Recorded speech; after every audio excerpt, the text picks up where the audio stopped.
প্রিয় ছাত্রছাত্রীরা, আজকে আমি নিয়ে এসেছি Bardhaman university BA second semester দর্শন মেজর এবং মাইনরের সাংখ্য দর্শন অধ্যায়ের কিছু গুরুত্বপূর্ণ 2 নম্বরের প্রশ্নের উত্তর। প্রথম প্রশ্ন, সাংখ্য দর্শনের প্রতিষ্ঠাতা কে? এই দর্শনের মূল গ্রন্থের নাম কি? সাংখ্য দর্শনের প্রতিষ্ঠাতা হলেন মহর্ষি কপিল এবং এই দর্শনের মূল গ্রন্থের নাম মহর্ষি কপিল প্রণীত সাংখ্যসূত্র। সাংখ্যকারিকার গ্রন্থাকার কে? আচার্য ঈশ্বর কৃষ্ণ।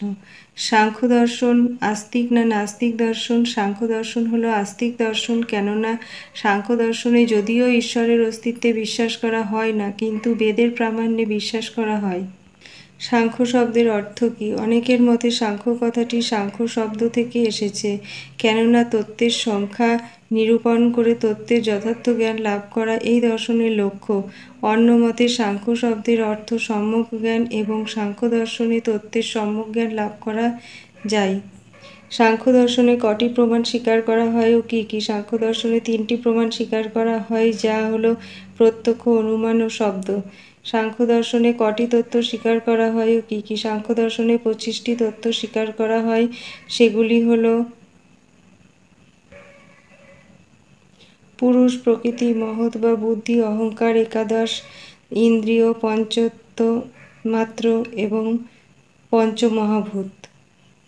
সাংখ্য দর্শনকে দ্বৈতবাদী বলা হয় কেন? সাংখ্য দর্শনে 25টি তত্ত্ব স্বীকার করা হলেও এই দর্শনের মূল তত্ত্ব 2টি, যা হলো পুরুষ ও প্রকৃতি। এই 2টি তত্ত্ব মূল হিসাবে স্বীকার করায় এই দর্শনকে দ্বৈতবাদী বলা হয়। এমন 2টি আস্তিক দর্শনের নাম লেখো যারা ঈশ্বরের অস্তিত্ব অস্বীকার করে। সাংখ্য দর্শন ও মীমাংসা দর্শন আস্তিক হওয়া সত্ত্বেও ঈশ্বরের অস্তিত্ব অস্বীকার করে।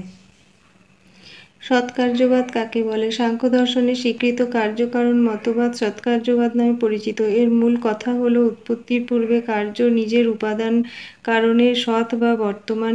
উৎপত্তির পূর্বে তেলরূপ কার্য তার উপাদান করণ শস্যেতে সৎ বা বর্তমান থাকে। অসৎ কার্যবাদ বা আরম্ভবাদ কাকে বলে? ন্যায় বৈশেষিক মতে উৎপত্তির পূর্বে কার্য নিজের উপাদান করণে কোনো রূপেই সৎ বা বর্তমান নয়, কিন্তু অসৎ। কারণ ও কার্য 2টি ভিন্ন বস্তু, সুতরাং কার্যদ্রব্য নতুন সৃষ্টি, অর্থাৎ সৎ হতে অসৎ উৎপন্ন হয়। এই মতবাদ অসৎ কার্যবাদ বা আরম্ভবাদ। সৎকার্যবাদের 2টি রূপ কী কী? সৎকার্যবাদের রূপ 2টি, যা হলো পরিণামবাদ ও বিবর্তবাদ। সাংখ্য দার্শনিকরা পরিণামবাদ ও অদ্বৈত বেদান্তী বিবর্তবাদের সমর্থক। সৎকার্যবাদের 2টি অভিব্যক্তি কী কী? সৎকার্যবাদের 2টি অভিব্যক্তি হলো পরিণাম এবং বিবর্তনবাদ। পরিণামবাদ সাংখ্য দর্শনে সমর্থিত হয়েছে এবং অদ্বৈত বেদান্ত দর্শনে বিবর্তনবাদ সমর্থিত হয়েছে। সৎকার্যবাদে কার্যকারণের মধ্যে কী ধরনের সম্বন্ধ স্বীকার করে? সৎকার্যবাদে মনে করা হয় যে উৎপত্তির পূর্বে কার্যকারণের মধ্যে নিহিত থাকে বা সৎকার্য কারণের মধ্যে এক প্রকার ভাবগত অভিন্নতা বা তাদাত্ম্য সম্বন্ধ আছে।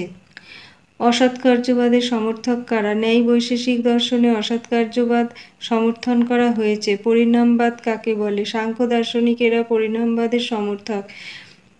পরিণামবাদ অনুসারে কার্যকারণের যথার্থ রূপান্তর, কারণ প্রকৃতই কার্যে রূপান্তরিত হয়, যেমন দুধ প্রকৃতই দইয়ে রূপান্তরিত হয়, তাই দই দুধের পরিণাম। একইভাবে প্রকৃতি জগতে পরিণত হয়, তাই সাংখ্যমতে জগৎ প্রকৃতির পরিণাম। বিবর্তবাদ কাকে বলে? অদ্বৈত বেদান্তী দার্শনিকগণ বিবর্তবাদের সমর্থক। বিবর্তবাদ অনুসারে কারণ প্রকৃতই কার্যে পরিণত হয় না। কার্যকারণের আপাত রূপান্তর, যেমন রজ্জুর সর্পভ্রম স্থলে রজ্জু প্রকৃতই সর্পে পরিণত হয় না, সর্পরূপে প্রতিভাত হয় মাত্র। সাংখ্য দর্শনে দুঃখ কত প্রকার ও কী কী? সাংখ্য দর্শনে দুঃখ 3 প্রকার, সেগুলি হলো আধ্যাত্মিক, অধিভৌতিক এবং আধিদৈবিক কারণের দ্বারা দুঃখ নিষ্পন্ন দুঃখ। সাংখ্যমতে মুক্তি কী? সাংখ্যমতে আত্মা পুরুষে যে সুখ দুঃখ মহাদিরূপ প্রাকৃতিক ধর্ম উপচারিত হয়, তার তিরোধানই হল মুক্তি। সাংখ্যমতে আধিভৌতিক, আধিদৈবিক দুঃখ, এই তিন প্রকার দুঃখের অত্যন্তিক নিবৃত্তিই হল মুক্তি। এই মুক্তিপ্রাপ্তিকে সাংখ্য দর্শনে কৈবল্য প্রাপ্তি বলা হয়। এই কৈবল্য এবং এই কৈবল্যই সাংখ্য দর্শনে পরম পুরুষার্থ। সাংখ্যমতে ব্যক্ত, অব্যক্ত এবং গ কি? সাংখ্যমতে ব্যক্ত হল পরিণাম প্রাপ্ত সূক্ষ্ম ও স্থূল পদার্থসমূহ, অব্যক্ত হল প্রকৃতি এবং গা হল পুরুষ বা আত্মা। সাংখ্যমতে প্রকৃতির গুণ কটি ও কি কি? সাংখ্য দর্শনে প্রকৃতির উপাদানস্বরূপ তিনটি গুণ স্বীকার করা হয়েছে, যথা সত্ত্ব, রজ ও তম। সাংখ্যমতে পুরুষ কি? সাংখ্য দর্শনে যে দুটি মূলতত্ত্ব স্বীকৃত হয়েছে তার একটি হল পুরুষ। পুরুষ হল অত্রিগুণ, বিবেকী ও অবিষয়, অসামান্য, চেতন, অপ্রসবধর্মী, অর্থাৎ পুরুষ নিত্য, শুদ্ধ, বুদ্ধ, মুক্ত স্বভাব। পুরুষের বন্ধনও নেই, মোক্ষও নেই। বিষয় হল ত্রিগুণ রহিত, বিবেকী, অবিষয়, অসাধারণ, চেতন ও অপসবধর্মী, সাক্ষী ও দ্রষ্টা। সহজ কথায় পুরুষ হল প্রকৃতির বিপরীত।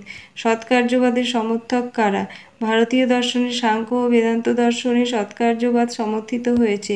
স্বরূপ পরিণাম কি? সাংখ্যমতে প্রকৃতির গুণত্রয় যখন নিজেদের মধ্যেই বিবর্তিত হয় তখন তা হল স্বরূপ পরিণাম। এর ফলে জগতের ধ্বংস হয়। বিরূপ পরিণাম কি? সাংখ্যমতে প্রকৃতির গুণত্রয়ের সাম্যাবস্থা যখন বিনষ্ট হয় এবং মহৎ অহংকারাদি তত্ত্বের অভিব্যক্তি হয়, সেই পরিণাম হল বিরূপ পরিণাম। এর ফলেই সৃষ্টি হয়। অহংকার কি?